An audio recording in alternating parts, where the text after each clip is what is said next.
Welcome into One of One, the only one for your premier sports content. Today we're continuing with our college football prediction series. Today's team, the Penn State Nittany Lions.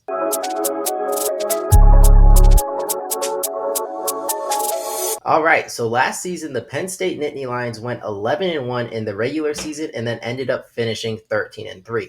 In the regular season, your only loss came to Ohio State, something I think Penn State fans are all too familiar with at this point. And then you actually did make the Big Ten championship, played one of your better offensive games of the season against Oregon, but unfortunately had maybe your worst defensive performance of the season, ended up losing 45-37.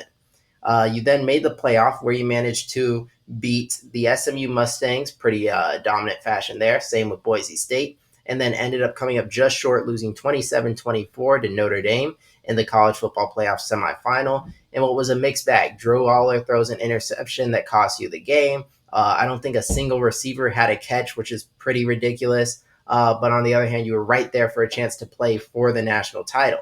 And overall, it's just a weird season because you did so much of what you wanted to do. Like you made the playoff for the first time. You made the Big Ten title game for the first time in a while. You were one game away from the national championship, but still all the problems from previous seasons persisted. You still didn't beat Ohio State. You still didn't win the Big Ten. And even though you won two playoff games, they were against SMU and Boise State, the two teams people thought of as the lower tier playoff teams. But all like when you played Oregon, when you played Ohio State, when you played Notre Dame, the big dogs of the sport, you still couldn't quite get it done, which is really what's been the problem with Penn State these past few years under James Franklin. Breaking down what you lost and what you returned, your two best players are gone. Abdul Carter went to the New York Giants as the number 2 pick in the draft, I believe. I could be getting that wrong, though. Yeah, not the bit, haven't studied the NFL draft in a little while. But the point is, Abdul Carter went really high and was the best edge rusher in college football last year. You're losing him, and then you lose Tyler Warren, who I think was the best tight end in college football last year. Second tight end drafted to the NFL behind Colston Loveland. I know that, to the Indianapolis Colts. Then you also lose your next two top receivers, Harrison Wallace, Omari Evans. You'll see later, it's kind of like you added guys to replace them. This wasn't like the biggest loss. They weren't producing at the level you needed them to. And then defensively, you lost some big playmakers along with Abdul Carter, the biggest of which I would say were Jalen Reed and Kobe King at safety and linebacker, respectively, and they were your two leading tacklers. One more thing you lost, though, was Bo Perbula, backup quarterback. He goes to Missouri, but he wasn't going to start anyways because leading into who returns, Drew Aller, starting quarterback, one of the most experienced in the country, back for Penn State, former 5-star guy, big arm, about 6'5", a lot of potential. He even showed more ability as a runner last year, and he's just continued to gradually improve. And if he can take another step and be amongst the elite in college football, he could potentially lead Penn State to the best season they've had in a long time. You also returned both your running backs, Katron Allen, Nick Singleton. They bypassed the NFL draft. Both are over 1,000-yard rushers. So you have the best running back duo probably in the country this year. You returned 4 of your 5 O-line starters, so you should have probably the best O-line in the Big Ten this year. You replace Tyler Warren with a tandem of led by Luke Reynolds, former 5-star recruit. We're coming into his sophomore year. I think he could be a breakout player for you. And then defensively, you return Denise Sutton off the edge. He could be the next in a line of first-round picks at edge rush for Penn State, coming after like Micah Parsons, Abdul Carter. He could be the next guy like that. Zane Durant, potential first-round pick at defensive tackle. Tony Rojas leads the linebacker unit. Zakee Wheatley and A.J. Harris make up a strong duo in the secondary as well. And then you added 3 big-time receivers. Trevor Pena, near 1,000-yard receiver at Syracuse. He's going to be productive. Devontae Ross, over 1,000 yards at Troy. Kyron Hudson, about 500-yard guy at USC, but made some spectacular catches. He can be a nice number 3 receiver for you, and a wide receiver core that, like we talked about, needed overhauling for Penn State to take the next step. You also added Amari Campbell, King Mack, and Nye White, amongst other transfers, but those are the 3 biggest on the defensive side of the ball. Then you added Malachi Goodman, 5-star offensive line freshman, and then you added Jim Knowles, stealing him away from Ohio State, making him the highest paid assistant coach in the country to head this defense after you let Tom Allen go to Clemson. So maybe, like Tom Allen, I think also great defensive coordinator, but Jim Knowles just had probably the best defense in the country at Ohio State. So maybe you have less talent at defense, but maybe the coaching is a little bit better and you can still be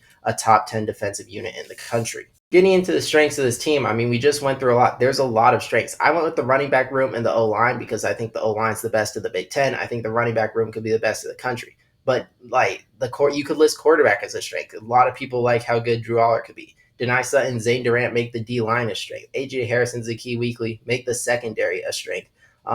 There's not a whole lot of weaknesses. Like I said, explosiveness, but even with the overhauled wide receiver group and Luke Reynolds coming in, I think they'll have a pretty explosive offense. And if another year under Andy Kotelnicki, I don't think explosiveness will be an issue. And then pass failure, it's like the only thing I could see holding his Penn State team back is the fact, like that in my head, I still like picture them losing these big games to Ohio State, to Michigan, and it's just like a mental hurdle for me to get over because on paper they do look like the best team in the Big Ten, and there's nothing on paper you can point to as like, yeah, that's the reason they're not gonna get over these humps this year. So getting into the schedule, first off, they scheduled an absolute joke of a non-conference schedule. Quick tangent. I think there needs to be like a governing body to make these new scheduling rules. Like you have to schedule another power conference opponent if you're in a power conference. I think that should be a rule. I think it's ridiculous you schedule Nevada, FIU, Villanova.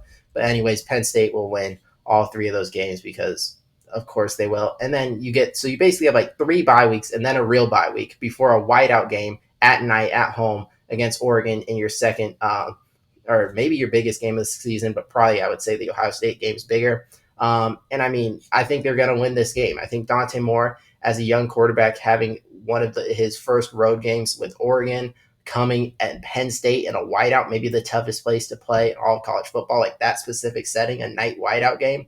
I don't think that's going to pay off well. And a bunch of young receivers, an O line that's just coming together. Like I could see a lot of false starts. I could see some interceptions, some fumbles. Like I feel like Oregon's just not going to be firing on all cylinders in this environment.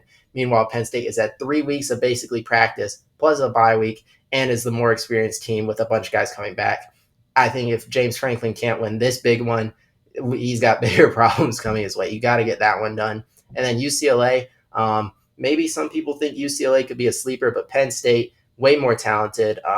And I think Penn State just in general has done such a good job of beating inferior opponents. I expect that to continue this year. Same thing against Northwestern. Penn State usually handles the lower level competition.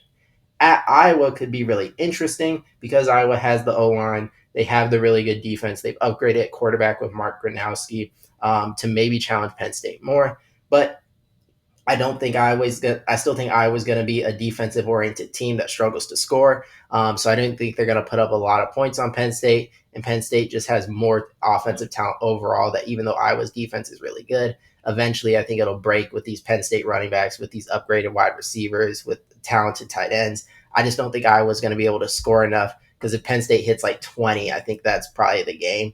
And then you get another bye week, really opportune bye weeks for a Penn State team coming before Oregon and Ohio State, your 2 toughest games of the season. But you're in Columbus. I don't know if this will be big noon or not.